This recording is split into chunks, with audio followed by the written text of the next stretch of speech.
नमस्कार दोस्तों, मैं नीरज जोशी स्वागत करता हूं आपका हमारे म्यूचुअल फंड के कोर्स में।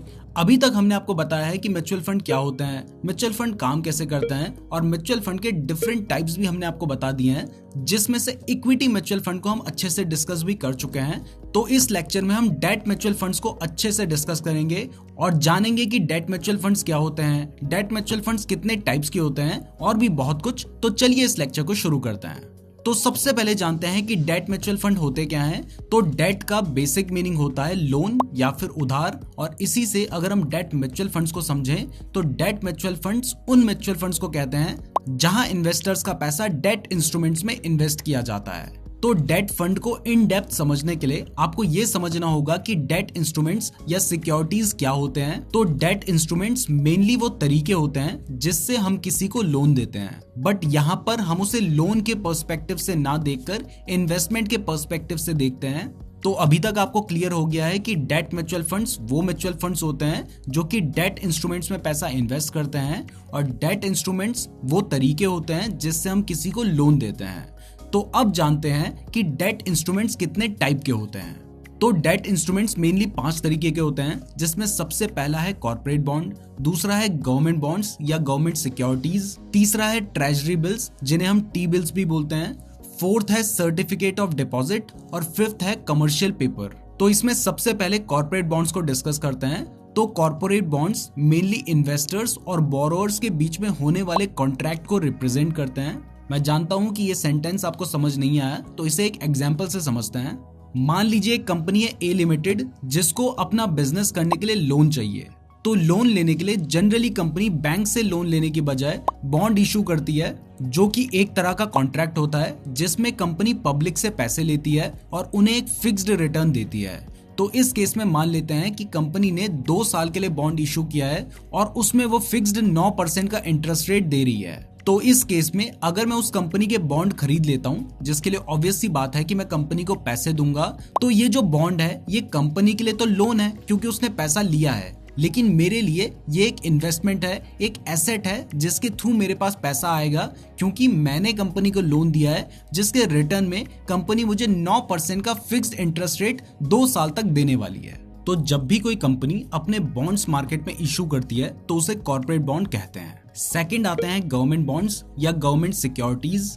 अब जैसे अगर कंपनी को लोन की जरूरत होती है तो वो मार्केट में बॉन्ड्स इशू करती हैं, जिससे इन्वेस्टर्स उसके बॉन्ड्स को बाय करें और वो उस पैसे से अपने ऑपरेशंस को रन करे या फिर अपने बिजनेस को एक्सपेंड करे। सेम इसी तरीके से जब गवर्नमेंट को किसी बड़े प्रोजेक्ट या इंफ्रास्ट्रक्चर के लिए पैसों की जरूरत होती है तो गवर्नमेंट भी बॉन्ड्स इशू करती है, और जब गवर्नमेंट किसी बॉन्ड को इशू करती है तो उसे गवर्नमेंट बॉन्ड या गवर्नमेंट सिक्योरिटीज कहा जाता है।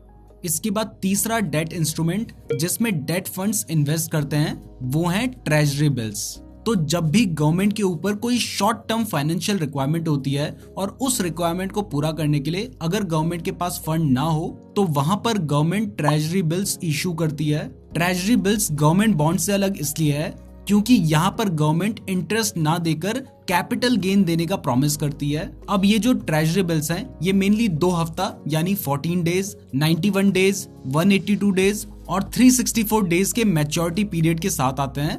मैच्योरिटी पीरियड वो टाइम पीरियड होता है जिसके खत्म होते ही जो बोरोअर है उसको पैसा वापस करना होता है। तो गवर्नमेंट डिस्काउंटेड प्राइस पर टी बिल्स यानी ट्रेजरी बिल्स इशू करती है और मैच्योरिटी डेट पर इन्वेस्टर्स इसे फेस वैल्यू पर विड्रॉ कर सकते हैं। मान लो गवर्नमेंट ने एक टी बिल इशू किया जिसकी फेस वैल्यू 120 रुपीज थी और वो 115 रुपीज की डिस्काउंटेड प्राइस पे अवेलेबल है, तो मैच्योरिटी पीरियड पर इन्वेस्टर्स पर बिल 5 रुपए का प्रॉफिट कमाएंगे। ये जो टी बिल्स हैं ये काफी हद तक रिस्क फ्री होते हैं, इसलिए जो डेट म्यूचुअल फंड्स हैं वो इसमें भी इन्वेस्ट करते हैं। इसके बाद फोर्थ आता है certificate of deposit. Certificate of deposit depositors और बैंक के बीच का एक एग्रीमेंट होता है जहां डिपॉजिटर एक फिक्स्ड टाइम पीरियड के लिए बैंक में पैसे इन्वेस्ट करता है और उसके रिटर्न्स में बैंक उसे इंटरेस्ट पे करता है। ये जो सर्टिफिकेट ऑफ डिपॉजिट है, जिसको हम शॉर्ट में सीडीज भी कहते हैं, वो एक प्रॉमिसरी नोट की तरह होता है जो इन्वेस्टर्स को डीमैट फॉर्म में मिल जाता है और ये उनके डीमैट में शो करता है। ये सर्टिफिकेट ऑफ डिपॉजिट यानी सीडीज एक शॉर्ट टर्म फंड है जहां एक शॉर्ट पीरियड के लिए इन्वेस्टर्स और बैंक के बीच में एग्रीमेंट होता है। इसके बाद फिफ्थ एंड लास्ट टाइप के डेट इंस्ट्रूमेंट हैं कमर्शियल पेपर्स। जिससे बड़ी बड़ी कंपनीज इन्वेस्टर से पैसा लेती हैं और अपनी शॉर्ट टर्म रिक्वायरमेंट्स को पूरा करती हैं। लेकिन ये जो कमर्शियल पेपर्स हैं ये बाकी डेट इंस्ट्रूमेंट से अलग इसलिए हैं क्योंकि ये अनसिक्योर्ड होते हैं, मतलब इनमें थोड़ा रिस्क होता है और इसी वजह से सिर्फ वही कंपनीज ये कमर्शियल पेपर्स इशू कर पाती हैं जिनकी क्रेडिट रेटिंग बहुत हाई होती है और जिन्होंने पास्ट में अपने सारे लोन्स टाइम पे किए होते हैं। कमर्शियल पेपर्स भी शॉर्ट टर्म इन्वेस्टमेंट होती है जिनका मैच्योरिटी पीरियड 7 दिन से लेकर 1 साल तक का होता है। तो यही सब डेट इंस्ट्रूमेंट्स होते हैं जिनमें डेट म्यूचुअल फंड्स इन्वेस्टर्स का पैसा इन्वेस्ट करते हैं और यहाँ से एक स्टेबल रिटर्न अर्न करते हैं जो कि इक्विटी से कम होता है लेकिन जनरली एफडी से ज्यादा होता है। और अगर हम रिस्क को कंपेयर करें तो debt mutual funds one of the safest mutual funds माने जाते हैं जो आप अपने पोर्टफोलियो में एक लॉन्ग टर्म सेफ्टी के लिए रख सकते हो। तो अब आपको समझ आ गया है कि डेट इंस्ट्रूमेंट्स कौन कौन से होते हैं जहां पर डेट म्यूचुअल फंड्स इन्वेस्ट करते हैं। तो अब जानते हैं कि डेट म्यूचुअल फंड्स कौन कौन से टाइप्स के होते हैं। तो डेट म्यूचुअल फंड्स भी 8 टाइप के होते हैं। इसमें सबसे पहला है ओवरनाइट फंड्स। ओवरनाइट फंड में फंड मैनेजर ऐसे इंस्ट्रूमेंट्स में इन्वेस्ट करते हैं जिनमें मैच्योरिटी ओवरनाइट होती है, यानी जिनकी मैच्योरिटी 1 दिन की होती है। इसे हम ऐसे समझ सकते हैं कि यहाँ पर जो फंड मैनेजर है वो आज एक सिक्योरिटी को बाय करता है या आज एक डेट इंस्ट्रूमेंट को बाय करता है और अगले दिन ही उसे सेल कर देता है। फिर अगले दिन दोबारा से कोई दूसरा डेट इंस्ट्रूमेंट बाय करता है और उसके अगले दिन उसे सेल कर देता है और ऐसे ही ये साइकिल चलती रहती है। यहाँ पर जो इंस्ट्रूमेंट हैं वो ट्रेजरी बिल्स यानी टी बिल्स हो सकते हैं, सर्टिफिकेट ऑफ डिपॉजिट यानी सीडीज हो सकते हैं, या फिर कोई भी ऐसा डेट इंस्ट्रूमेंट हो सकता है जिसकी मैच्योरिटी 1 दिन की हो। और ऐसे ही ओवरनाइट फंड काम करते हैं। इसके बाद सेकंड टाइप के म्यूचुअल फंड्स हैं लिक्विड फंड्स। लिक्विड फंड्स ऐसे डेट म्यूचुअल फंड्स होते हैं जो डेट और मनी मार्केट इंस्ट्रूमेंट में इन्वेस्ट करते हैं। मनी मार्केट इंस्ट्रूमेंट्स बेसिकली वो इंस्ट्रूमेंट्स होते हैं जिनका मैच्योरिटी पीरियड बहुत कम हो और इसमें टी बिल्स और सीडीज के अलावा कमर्शियल पेपर भी आ जाते हैं। तो बेसिकली यहाँ फंड मैनेजर सिर्फ उन्हीं डेट इंस्ट्रूमेंट्स में इन्वेस्ट करने की कोशिश करते हैं जिनका जो मैच्योरिटी पीरियड है वो 91 डेज से कम होता है। लिक्विड फंड की कम ड्यूरेशन की वजह से इसमें जो इंटरेस्ट रेट रिस्क है वो काफी कम हो जाता है, जिससे जो इन्वेस्टर्स कुछ हफ्ते या कुछ महीने के लिए इन्वेस्ट करना चाहते हैं उनके लिए एक अच्छा ऑप्शन बन जाता है। इसके बाद थर्ड आता है dynamic bond funds. Dynamic bond funds basically ऐसे फंड्स हैं जहां इंटरेस्ट रेट को देखकर फंड मैनेजर कोई भी इंस्ट्रूमेंट में लॉन्ग टर्म या शॉर्ट टर्म मैच्योरिटी पीरियड के लिए इन्वेस्ट कर सकता है। देखो जो इंटरेस्ट रेट है और जो बॉन्ड्स हैं इनकी जो वैल्यू है ये हमेशा अपोजिट डायरेक्शन में चलती है। अगर इंटरेस्ट रेट बढ़ते हैं तो बॉन्ड्स की वैल्यू घटती है, अगर इंटरेस्ट रेट घटते हैं तो बॉन्ड्स की वैल्यू बढ़ती है।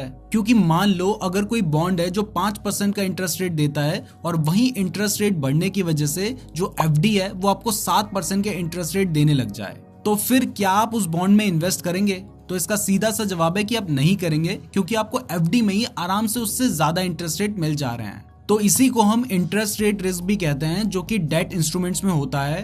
तो डायनेमिक बॉन्ड फंड्स में जब भी फंड मैनेजर को लगता है कि फ्यूचर में इंटरेस्ट रेट बढ़ने वाले हैं तो वो mainly short duration debt instruments में इन्वेस्ट करता है जहां इंटरेस्ट रेट वॉलेटिलिटी इतना अफेक्ट ना करे।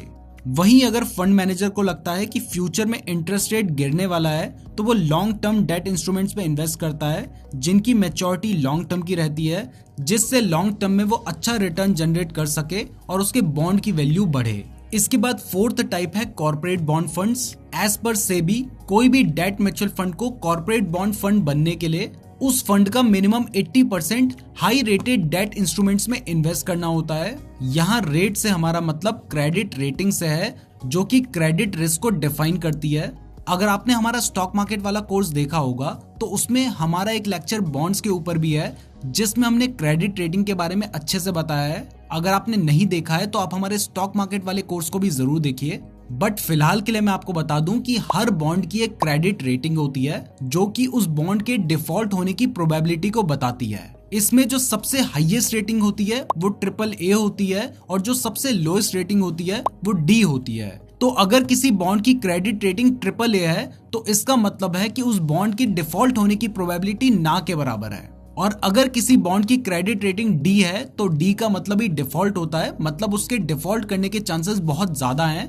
तो जो कॉर्पोरेट बॉन्ड फंड्स हैं उसमें जो फंड मैनेजर है वो उस बॉन्ड का 80% पैसा हाई रेटेड बॉन्ड्स में और शॉर्ट टर्म डेट इंस्ट्रूमेंट्स जैसे कि टी बिल्स, कमर्शियल पेपर्स या सीडीज में इन्वेस्ट करता है जिनकी मैच्योरिटी 1 साल से कम होती है। तो कॉर्पोरेट बॉन्ड फंड्स ऐसे ही डेट इंस्ट्रूमेंट्स में मिनिमम 80% इन्वेस्ट करते हैं। इसके बाद फिफ्थ टाइप का डेट म्यूचुअल फंड है क्रेडिट रिस्क फंड।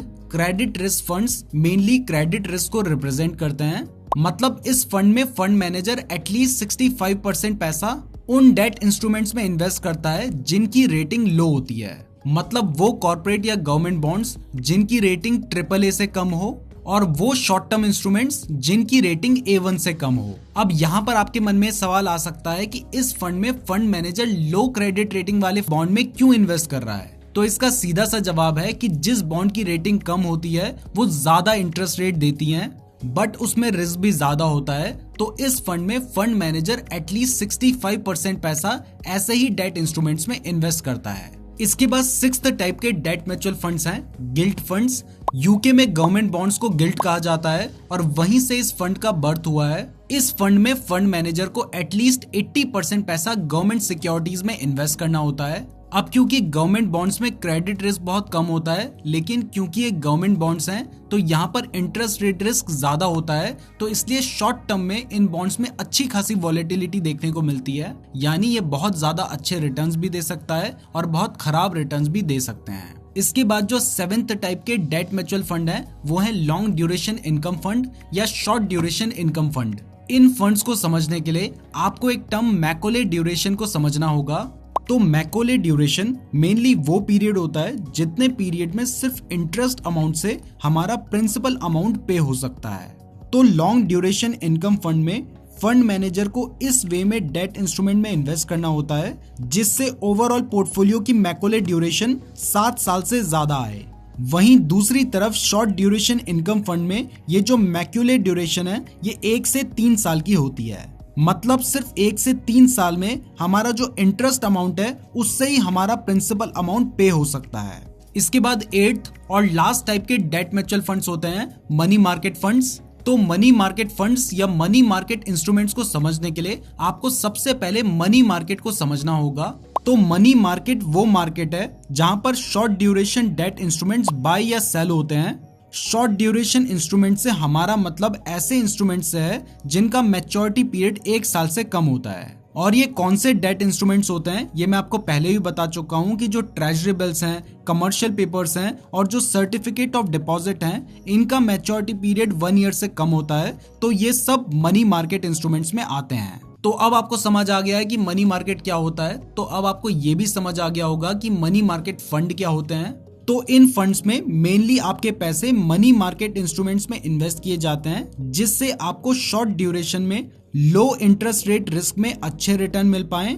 बट एक बात ध्यान में रखने वाली है कि इन फंड्स में इंस्ट्रूमेंट्स की क्वालिटी जैसे कि रेटिंग पर इतना ज्यादा ध्यान नहीं दिया जाता है। तो इन फंड्स को लेने से पहले आपको इनका क्रेडिट रिस्क जरूर एनालाइज करना चाहिए। तो यही सारे डेट म्यूचुअल फंड्स होते हैं। अब नेक्स्ट लेक्चर में हम हाइब्रिड म्यूचुअल फंड के बारे में डिस्कस करेंगे। तो इस लेक्चर के लिए बस इतना ही। अब मिलते हैं नेक्स्ट लेक्चर में।